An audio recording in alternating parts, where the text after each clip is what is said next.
Hello my dear student, एक बार फिर से आपके अपने चैनल इंग्लिश वाला 365 डीपी में आपका हार्दिक अभिनंदन करता हूं। आई होप कि आप लोग सभी लोग अच्छे होंगे और इसी के साथ हम क्या करते हैं, आज की टॉपिक की शुरुआत करते हैं। जैसा कि आप जान रहे हैं कि नरेशन का कॉन्सेप्ट हम लोग क्या कर रहे हैं, पढ़ रहे हैं। और इस कॉन्सेप्ट में, इस सीरीज में हमने लास्ट क्लास में किया क्या था कि चेंज ऑफ पर्सन के, यानी कि जो आपका SON/1 2 3 जो फॉर्मूला था उसके फर्स्ट रूल्स के बारे में डिस्कशन कर लिया है। अभी तक आपने लास्ट क्लास वॉच नहीं किया है तो उसका लिंक डिस्क्रिप्शन बॉक्स में पड़ा हुआ है, आप वहां से चेकआउट करके सबसे पहले क्या कर ले, कॉन्सेप्ट को वॉच कर ले, ताकि आज का कॉन्सेप्ट आपको और भी अच्छे तरीके से समझ में आए। माय डियर स्टूडेंट, जैसे कि आप जान रहे हैं आपका एग्जाम का भी क्या आ गया है, पास में आ गया है, तो कहीं ना कहीं यहाँ पे मेहनत करने की थोड़ी सी जरूरत आप लोग को है ज्यादा, क्योंकि आप अभी मेहनत कर लेंगे तो जो आपका 1 से 2 महीने 3 महीने बाद पेपर होने वाला है ना, उसमें बहुत ही बेनिफिशियल होगा। आइए समझते हैं कॉन्सेप्ट को कि यहाँ पे चेंज ऑफ पर्सन में मैंने आपको फॉर्मूला क्या बताया था। मैंने आपको इसमें बताया था कि हम लोग क्या करेंगे, 3 रूल्स को डिस्कशन करेंगे, जिसमें हमने क्या किया था कि पहले रूल्स के बारे में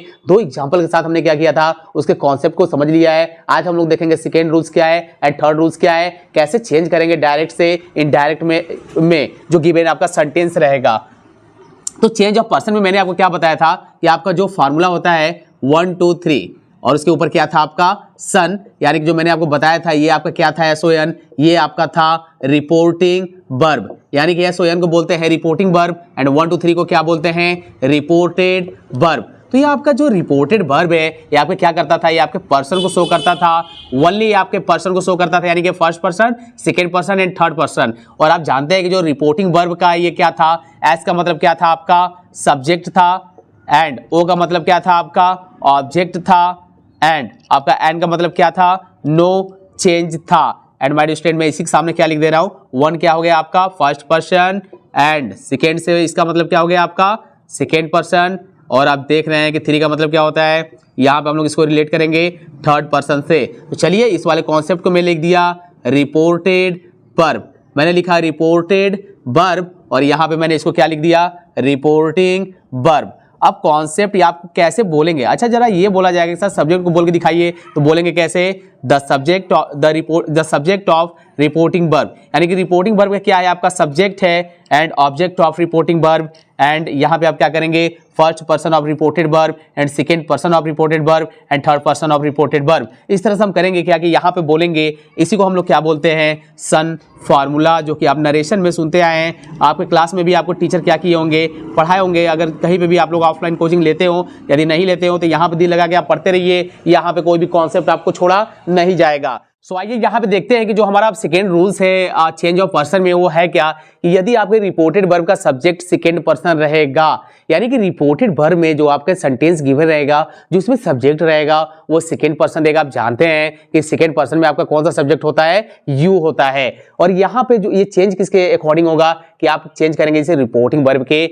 ऑब्जेक्ट के अनुसार। और माय डियर स्टूडेंट, मैंने आपको बार बार बताया है कि कॉमा से जो बाहर वाला पार्ट होता है इसको हम लोग बोलते हैं reporting verb, and double inverted comma के जो अंदर वाला इनर वाला पार्ट होता है उसे हम लोग बोलते हैं रिपोर्टेड वर्ब। सो यहाँ पे माय डियर स्टूडेंट ठीक है, डबल कॉमा इन्वर्टेड यहाँ पे हम लोग दिख रहे हैं कि डबल इन्वर्टेड कॉमा के भीतर वाला हमारा ये पार्ट है यू आर लेट, तो ये आपका हो गया आपका कौन सा, रिपोर्टेड वर्ब। और आप देख रहे हैं रिपोर्टेड वर्ब का सब्जेक्ट यहाँ पे क्या है, सेकंड पर्सन है, तो ये बदलेगा रिपोर्टिंग वर्ब के ऑब्जेक्ट के अनुसार। सो माय डियर स्टूडेंट, मैंने आपको सब्जेक्ट एंड ऑब्जेक्ट को फाइंड करने के लिए बहुत ही इजी कॉन्सेप्ट बताया था। तो अगर आपको ये याद है कि कैसे ऑब्जेक्ट को फाइंड करेंगे, कौन कौन से वर्ड को पुट करके, तो आप बहुत ही आसानी तरीके से फाइंड कर सकते हैं कि ऑब्जेक्ट जिसकी हिंदी आप लोग जानते हैं कर्म, एंड सब्जेक्ट जिसकी हिंदी आप लोग क्या जानते हैं कर्ता, और होम का मतलब क्या होता है किसका, किसकी, किसको, किसका, किसकी, किसको, किसको नहीं किसको। यहाँ पे हम लोग देखेंगे कि कॉन्सेप्ट यहाँ पे समझने में कि आइए देखते हैं कि बनाएंगे कैसे। ओके सर, आपने बताया था ही सेट टू बदल जाएगा हमारा टोल्ड में, आप जानते हैं इसको अच्छी तरीके से बताया गया है लास्ट क्लास में। यहाँ पे कॉमा डबल डॉट कॉमा हटा के लगाएंगे डैड, और यहाँ पे यू है ना, ये आपका सब्जेक्ट है रिपोर्टेड वर्ब का और सेकेंड पर्सन है, तो रिपोर्टिंग वर्ब यही तो है आपका, यही तो है आपका क्या है, रिपोर्टिंग वर्ब। और रिपोर्टिंग वर्ब में आप ये देख रहे हैं कि आपका सब्जेक्ट यहाँ पे ही है, ही सेड टू मी, वो मेरे से बोला, किससे बोला, मेरे से ना, किसका, किसकी, किसको, आप लोग क्या फाइंड करेंगे ऑब्जेक्ट, तो मेरे से बोला, तो यानी कि मी यहाँ पे क्या हो गया आपका ऑब्जेक्ट। यहाँ पे मी ऑब्जेक्ट जरूर है, लेकिन इनडायरेक्ट में आप जब जाएंगे चेंज करने के लिए डायरेक्ट से इनडायरेक्ट में, तो आप हमेशा लिखेंगे सब्जेक्टिव केस, चाहे कुछ भी हो जाए। मैंने आपको लास्ट क्लास में भी इसके कॉन्सेप्ट को बताया था। तो मी का सब्जेक्टिव केस क्या होता है, आई होता है। सर हम लोग बचपन से पढ़ते आ रहे हैं, बट यहाँ पे थोड़ा बड़े हो गए तो हम लोग ने पैसिव वॉइस में ये देखा कि हमारे सब्जेक्ट का क्या होता है, ऑब्जेक्टिव केस भी होता है। तो ऑब्जेक्टिव केस ही तो मी है आई का, तो यहाँ पे क्या होता है सब्जेक्ट इसका आई। तो आप लोग करेंगे क्या, यहाँ पे यू की जगह पे लिखेंगे आई। अभी आपका प्रेजेंट टेंस है ना, कैसे प्रेजेंट है, क्योंकि आप देख रहे हैं आपका जो हेल्पिंग वर्ब है वो प्रेजेंट सिंपल प्रेजेंट को शो कर रहा है, तो ये जाएगा आपके सिंपल पास्ट में। आप जानते हैं कि सिंपल पास्ट टेंस में आई के साथ जो हेल्पिंग वर्ब लगता है वो क्या लगता है, वॉच। तो यहाँ पे आप करेंगे आई वॉच, और यहाँ पे आपका लेट है, लेट लगाइए, एटलास आप क्या करेंगे फुल स्टॉप लगाएंगे। बनाएंगे कैसे, he told me that I watch late. अभी तो ये छोटे छोटे आपके कॉन्सेप्ट बस मैं रूल्स को क्या कर रहा हूँ अभी कवर करा रहा हूँ। अभी आपको क्या देखेंगे, आप दो दो तीन तीन लाइन का हम लोग नरेशन, यानी कि बीच में दो तीन सब्जेक्ट देगा, जो दो तीन केस देगा पोजीशन का, उसको कैसे चेंज करेंगे नरेशन में। जो डायलॉग बेस पे क्वेश्चन आएंगे उसको कैसे चेंज करेंगे, अभी सब पढ़ा हुआ है। क्योंकि हम लोग करेंगे क्या कि स्टेप बाय स्टेप जब हम लोग क्या करते हैं, पढ़ते हैं और बढ़ते रहते हैं लाइफ में आगे, तो मंजिल पे बहुत ही आसानी से पहुंच जाते हैं। अगर मैं आपको ऑलरेडी पहले का ही कॉन्सेप्ट अगर अभी लगू बताने, तो क्या पता कि पहले वाला कॉन्सेप्ट आया नहीं और बाद में भी नहीं आया, तो ना उधर कहूंगे ना इधर कहूंगे। इसलिए यहाँ पे थोड़ा सब्र बनाते हुए आप मेरे साथ क्लास के एंड तक बनते हुए हर एक कॉन्सेप्ट को धीरे धीरे समझिए, ये आपका कवर हो जाएगा। सो माय स्टूडेंट, आइए चलते हैं सेकंड एग्जाम्पल की तरफ। मैंने यहाँ पे ले रखा है, they said to him you are going to school. Okay sir, double comma यहाँ पे मेरे को दिख रहा है, यहाँ पे इन्वर्टेड कॉमा दिख रहा है। ये वाला पार्ट मैंने लॉक कर लिया। कौन सा पार्ट है, ये हमारा रिपोर्टेड वर्ब है।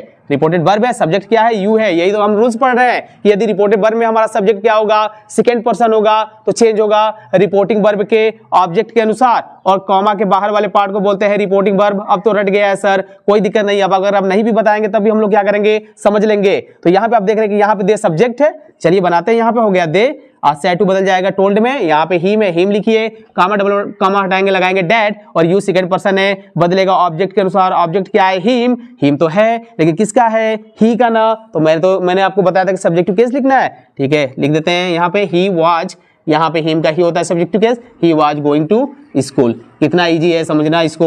यदि समझ में आ रहा है माय स्टूडेंट और लग रहा है कि आपके लिए यहाँ पे मेहनत की जा रही है, तो आप इस कॉन्सेप्ट को अब ज्यादा से ज्यादा उन स्टूडेंट के बीच में शेयर करिए जिसका एग्जाम पास में है, जो लाइव में अपने कुछ करना चाहता है अपने फैमिली के लिए, अपने लिए। सो माय स्टूडेंट, आइए चलते हैं और देखते हैं जो हमारा थर्ड रूल्स है चेंज ऑफ पर्सन पे, वो क्या है और कैसे हम क्या करेंगे, कहां पे चेंजिंग होगा कहां पे नहीं होगा। डायरेक्ट से इनडायरेक्ट में बनाते समय इस कॉन्सेप्ट को समझते हैं। तो आइए यहां पे देखते हैं हमारे स्टूडेंट नेक्स्ट रूल्स। बस उससे पहले हम लोग ये देखते हैं थर्ड रूल से चलने से पहले कि हमारे सेकेंड रूल्स में कभी कभी ऐसा होता है कि हमारे रिपोर्टिंग वर्ब में ऑब्जेक्ट गिवन ही नहीं रहता है, तो हम उस कंडीशन में क्या करेंगे। सो हमारे स्टूडेंट यहाँ पे आप देख रहे हैं कि मैंने अभी सेकेंड रूल्स को ही लिखा है, और यही से मैं आपको इस कॉन्सेप्ट को समझा देता हूँ। और यहाँ पे मैं आपको थोड़ा सा बताना चाहूंगा कि आपके डायरेक्ट स्पीच में क्या देगा।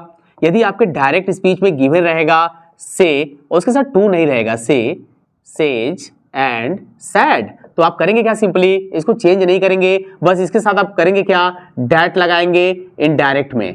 जब आप जाएंगे इनडायरेक्ट में तो कोई भी चेंजिंग नहीं करेंगे, आप कॉमा डबल इन्वर्टेड कॉमा की जगह पे क्या लगाएंगे, उसको इसको रिमूव करेंगे, और इसको जगह पे क्या लगाएंगे, आप इसके जगह पे डैट लगाएंगे। आप बाकी कुछ भी चेंजिंग नहीं करेंगे। और यहाँ पे आप देख रहे हैं कि मैंने एग्जांपल में लिखा हुआ है, Ram sad you teach my brother. सबसे पहले तो टेंस को डिफाइन कर लीजिए कि जो आपके डबल इन्वर्टेड कॉमा में ये गिवन रहता है, यही तो हमारा होता है रिपोर्टेड वर्ब। जब ये हमारा होता है रिपोर्टेड वर्ब और इसमें आप टेंस को डिफाइन कर लिए, तो यही तो आपका चेंजिंग होता है। रिपोर्टेड वर्ब जिस टेंस में दिया रहता है उसको कौन से टेंस में चेंज करना है, इस कॉन्सेप्ट अगर आपको ये आता है तो आप बहुत ईजी तरीके से क्या करते हैं, डायरेक्ट से इनडायरेक्ट में चेंज कर लेते हैं। Okay, you teach my brother, तुम मेरे भाई को पढ़ाते हो, क्योंकि यहाँ पे यू है, सब्जेक्ट प्लूरल है, इसलिए टीच यहाँ पे तो इंडिफिनिट को शो कर रहा है। अगर ऐसे यस लगा होता तो यहाँ पे सब्जेक्ट सिंगुलर दिया होता। तो यहाँ पे समझते हैं, बनाएंगे राम, मैंने अभी बोला कि सैड यहाँ पे है तो आप सैड ही बस लिखेंगे, कॉमा डबल इन्वर्टेड कॉमा हटा के आप डैट लगाएंगे। बट यहाँ पे आप देख रहे हैं यहाँ पे ऑब्जेक्ट क्या है, एब्सेंट है, ऑब्जेक्ट यहाँ पे नहीं दिया हुआ है। अब कैसे चेंज करेंगे सर, आपने तो अभी बताया कि यदि हमारे क्या होगा, रिपोर्टेड वर्ब का सब्जेक्ट सेकंड पर्सन यू होगा, तो वह रिपोर्टिंग वर्ब के ऑब्जेक्ट के अनुसार बदलेगा।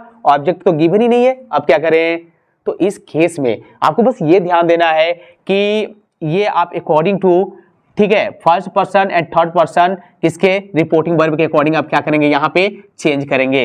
रिपोर्टिंग वर्ब के ऑब्जेक्ट यदि गिवन नहीं रहेगा तो आप उसको चेंज करेंगे हमेशा कौन से पर्सन को लेकर, फर्स्ट पर्सन या थर्ड पर्सन को, सेकंड पर्सन को लेकर नहीं। माय स्टूडेंट, आइए इसको बनाते देखते हैं। यहाँ पे यू है ना, तो बोलोगे सर यहाँ पे लिखेंगे क्या, बट हम यहाँ पे तो ऑब्जेक्ट है ही नहीं, तो आप दोनों लिख सकते हैं। या तो आप सब्जेक्ट यहाँ पे मी मान लीजिए, फर्स्ट पर्सन का ऑब्जेक्ट मानिए तो सब्जेक्ट आई हो जाएगा, या तो आप थर्ड मानेंगे तो ही ले लीजिए। ही इसलिए लेंगे क्योंकि यहाँ पे क्या है, आपका जो नाउन गिवन है वो मेल को यहाँ पे डिनोट कर रहा है। अगर यहाँ पे फीमेल होती तो आप यहाँ पे सी ले लेते हैं, ठीक है, तो यहां पे देखते हैं कि ये आपका क्या है, प्रेजेंट इंडेफिनिट है। प्रेजेंट इंडेफिनिट किस में बदलता है, पास्ट इंडेफिनिट में। आप जानते हैं कि पास्ट इंडेफिनिट में आपका सब्जेक्ट सिंगुलर हो या प्लूरल हो, हम लोग करते क्या है, वर्ब का सेकेंड फॉर्म लिखते हैं। तो यहाँ पे टीच की जगह क्या हो जाएगा, टॉट हो जाएगा। और यहाँ पे माई है ना, यहाँ पे फर्स्ट पर्सन है, किसके अनुसार बदलता है सर, बहुत ही इजी है। पहला रूल तो ही आपने बताया था कि रिपोर्टिंग वर्ब के सब्जेक्ट के अनुसार बदलेगा और वहां पे जो उसका केस देगा, माई यहाँ पे क्या दिया हुआ है, एडजेक्टिव, पजेसिव एडजेक्टिव दे रखा है। तो आपको ही का भी